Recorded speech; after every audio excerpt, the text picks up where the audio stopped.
Olá, meus irmãos, a paz do Senhor Jesus, amém? Sou o pastor Gelson da Igreja Pentecostal Templo de Louvor. Estamos mais uma vez em nossa ministração da Palavra de Deus, amém? No caminhar da batalha espiritual. O caminhar da batalha espiritual às vezes, a batalha é travada, mas tem que permanecer no propósito em nome do Senhor Jesus. Querido, vamos fazer nossa oração? Senhor nosso Deus, em nome de Jesus, obrigado por esta oportunidade. Toma nas tuas mãos teus filhos, cada inscrito deste canal, Senhor, derrama da tua bênção, da tua graça. Ó Deus, eu rejeito toda retaliação de Satanás, meu Pai, sobre a vida dos teus filhos. E eu peço a tua bênção, que o Senhor age poderosamente em nome de Jesus. Amém, querido, graças a Deus. Amado, não se esqueça, deixa seu like, se inscreva, compartilha aí. Vai no cantinho da tela, tem o nosso QR Code, nosso Instagram, Terapiando no Caminho. Vai lá dar uma olhada nas nossas postagens, em nome do Senhor Jesus. Amados, estamos falando sobre a atuação do espírito de Jezabel, né? Esse espírito que muitas vezes aí está destruindo várias igrejas. E quando se fala de campo de batalha espiritual, toda pessoa que entra nesta área, ela precisa entender que ela está num conflito muito mais além do que ela pode imaginar. Jesus está em nós, nos dá força, nos dá graça, só que essa pessoa, ou líder, ou pastor, ou igreja, eles não podem abrir mão dos seus valores espirituais em Cristo e aceitar algumas inovações que está surgindo por aí. Então, como eu tenho falado, essa Jezabel, ela começou esse espírito, né? Esse espírito começou a agir dentro da igreja de Tiatira de uma forma totalmente diferenciada. Ela começou a criar o secretismo religioso, como eu já falei, e muitas pessoas então começaram a se agregar a ela. Então Deus chamou a gente para ser um povo separado, Deus chamou você para ser um povo separado, né? Então isso aí é importante entendermos essa situação e, em hipótese alguma, nos deixarmos nos levar. Então, como eu falei, muitas vezes o que é o secretismo? É o ecumenismo, né, religioso, vamos se dizer, né? É um movimento que busca a unidade entre diferentes igrejas cristãs e diferentes religiões, juntando num só propósito. Essa era a visão que esta mulher queria implantar dentro da igreja, que esse espírito, né, não vou atribuir somente a questão da mulher em si, mas é que o espírito que estava usando essa pessoa queria criar esse sistema. Da mesma forma, em 1 Reis 21, quando Jezabel quis criar o secretismo religioso em Israel. Você pode adorar Deus e adorar Baal no mesmo tempo, não tem problema. Mas com Deus não se brinca.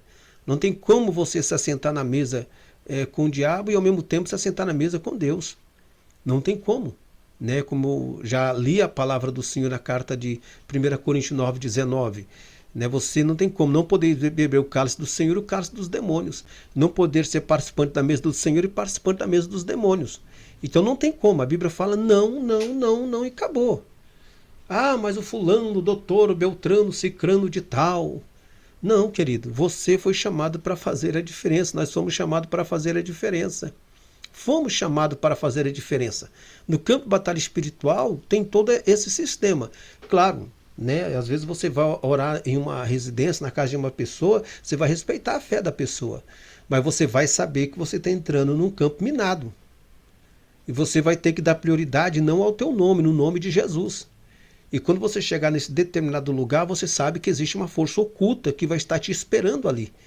Existem espíritos que vão estar predominando nesta casa, ou predominando nesta família, ou nesta igreja. E você vai ter que agir com sabedoria. Então, o mundo espiritual, ele é real. Né? O que eu quero ler uma palavra aqui bem interessante, em Apocalipse 22, né? O versículo 21. O que fala assim? Ó? Dê-lhe tempo para que se arrependesse da sua fornicação, e não se arrependeu, eis que a porei numa cama, e sobre os que adulteraram com ela virá grande tribulação, se não se arrependerem das suas obras. Destruirei de morte os seus filhos, todas as igrejas saberão que eu sou aquele que sonda as entranhas e os corações, e darei a cada um segundo as suas obras.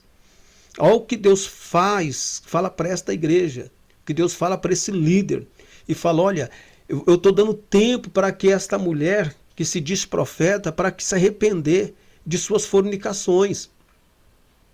Essa mulher estava aprontando na igreja, ela ela induziu as pessoas ali, os discípulos dela, a aprontar, a fazer da igreja um lugar de prostituição. Ele fala, eis que a porei numa cama, todo que mantiveram relação sexual com ela. Virá grande tribulação e não se arrependeram das suas más obras. Aqui pode ser no sentido uma prostituição espiritual, né, ou uma prostituição física. O que é uma prostituição espiritual? É quando você serve a Deus e ao mesmo tempo você quer se prostituir servindo outros ídolos. Isso chama-se prostituição espiritual.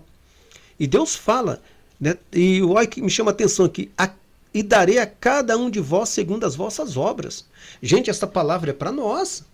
Deus vai retribuir cada um segundo as suas obras. Olha que coisa interessante, Apocalipse 2, 12 ao 14. E ao anjo da igreja que está em Pérgamos escreve, isto diz aquele que tem a espada aguda de 2 fios. Conheço as tuas obras e onde habita que estás é o trono de Satanás. Retém o meu nome e não negaste a minha fé. Ainda nos dias de Antipas, minha fiel testemunha, o qual foi morto entre vós, onde Satanás habita. Mas poucas coisas tenho contra ti, porque tens lá os que seguem a doutrina de Balaão, o qual ensinava a Balaque a lançar tropeço diante dos seus filhos, diante dos filhos de Israel, para comer das coisas sacrificadas a ídolos, e fornicassem. Então veja bem que Deus ele abomina, voltando àquela questão de comida sacrificada a ídolos. Toda a comida, né, o alimento que você pega, esse alimento está ali, você oferece a um ídolo. A Bíblia fala que há os demônios. É a Bíblia que diz. Não é eu, é a palavra que diz. Então o que acontece? Não deve. Então Deus está falando sobre essa questão ainda. Temos que tomar cuidado com esse espírito de Jezabel hoje. Hoje as igrejas estão sendo muito influenciadas. Tem igreja, infelizmente, que parece mais um centro de umbanda do que uma igreja. Aquelas danças, fica girando, girando, girando, parecendo aquelas cabanas que tem lá na África lá. Gente, nós temos que tomar muito cuidado sobre isso. Esse espírito, ele é um espírito que ele nos engana. Aí segue-se aqui, ó, o que diz assim, 1 Timóteo 4:1. Mas o espírito expressamente diz que nos últimos tempos muitos se apostatarão da fé, renunciarão à fé, né? Dando ouvido a espíritos enganadores e a doutrina de demônios. Aí a pessoa vem com esse espírito que ilude as pessoas, seduz as pessoas, e então essas pessoas vão ensinar as doutrinas de demônios. Então o que acontece com esse espírito de Jezabel dentro do ensinamento? Ele vai buscar discípulos. Eles vão formar discípulos para que esses discípulos implante a outros discípulos a sua visão. Então esse espírito de Jezabel conseguiu muitos seguidores. E essa mulher com esse espírito, ela ensinava os mistérios ocultos de Deus, como diz, né? Chamava mistérios ocultos de Deus, como diz, das profundezas. Aí Deus chama isso, ó, das profundezas de Satanás. Seus ensinamentos não eram inspirados na palavra de Deus, e sim vinham do próprio diabo. E ela era seu porta-voz na igreja de Tiatira. E ela tinha muitos discípulos. Por que seus ensinamentos eram inspirados pelo diabo? Porque muitas vezes ela não aceitava o que a palavra diz. E ela buscava outros mistérios além do que a Bíblia falava. Se a Bíblia nos diz assim, se não, né? A Bíblia nos fala, não adorar imagem, não se prostrar diante dela, não mexer com ocultismo, encantamento, tarô e outras coisas que vêm a mais. Isso vai contra os princípios bíblicos. O que ela fazia? Ela procurava magia, se infiltrava no meio da magia, aprendia as magias e falava, isso não tem nada a ver, a Bíblia está equivocada. E começava então a ensinar discípulos dentro da igreja. Isso nós vemos hoje. Quantas pessoas, profetas hoje, infelizmente, invocam espírito dentro da igreja. Tempos atrás eu vi um profeta que abraçou uma mãe cujo filho tinha morrido, e de repente ao abraçar a mãe, deu a entender na revelação deste profeta, que o espírito do rapaz se manifestou na vida deste profeta. Ele disse, mãe, sou eu, mãe, me abraça, mãe, eu estou aqui, está tudo bem comigo. Coitada da mulher, começou a chorar.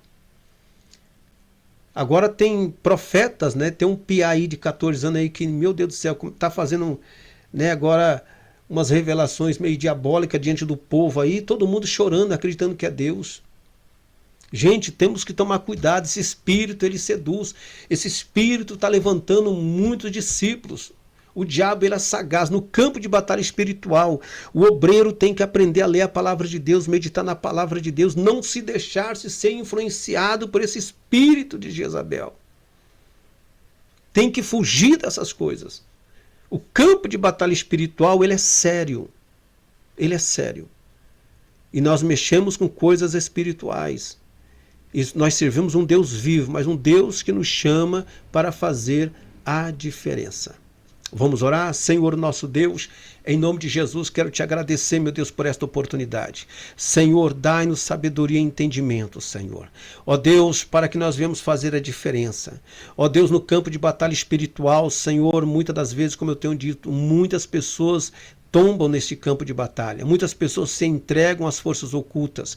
Muitas pessoas procuram mistérios extraordinários, meu Deus. E muitas vezes elas acreditam que estão sendo usadas pelo teu Espírito, meu Pai, mas não está sendo usada. Há uma força oculta que invadir a sua mente. E hoje eles agem, ó Deus, dentro da tua casa de uma maneira tão extraordinária que acaba enganando os fiéis da terra. E a tua palavra diz que se por aumentar a iniquidade, o amor de muitos esfriarão. Nós percebemos, Deus, essa influência maligna hoje atuando em vários lugares, meu Pai. Deus, dá sabedoria ao teu povo, dá entendimento ao teu povo, a não deixar-se levar por esse espírito do engano. Pai, assim como aconteceu na igreja de Tiatira, Deus, há mais de 2000 anos atrás, assim como aconteceu na igreja de Pérgamo, Senhor. Meu Deus, livra-nos, ó Pai, livra-nos, livra os teus filhos. Eu te peço, guarda-os agora, eu te peço a sua família, dá direção, orientação para cada um deles, em nome de Jesus. Amém. Amado, não se esqueça, vai no cantinho da tela aí, tem o nosso QR Code, nosso Instagram, Terapiando no Caminho. Não, também deixa seu like, se inscreva, compartilha em nome de Jesus, amém? Vamos seguir sequência nessa ministração, tá bom? Deus vos abençoe.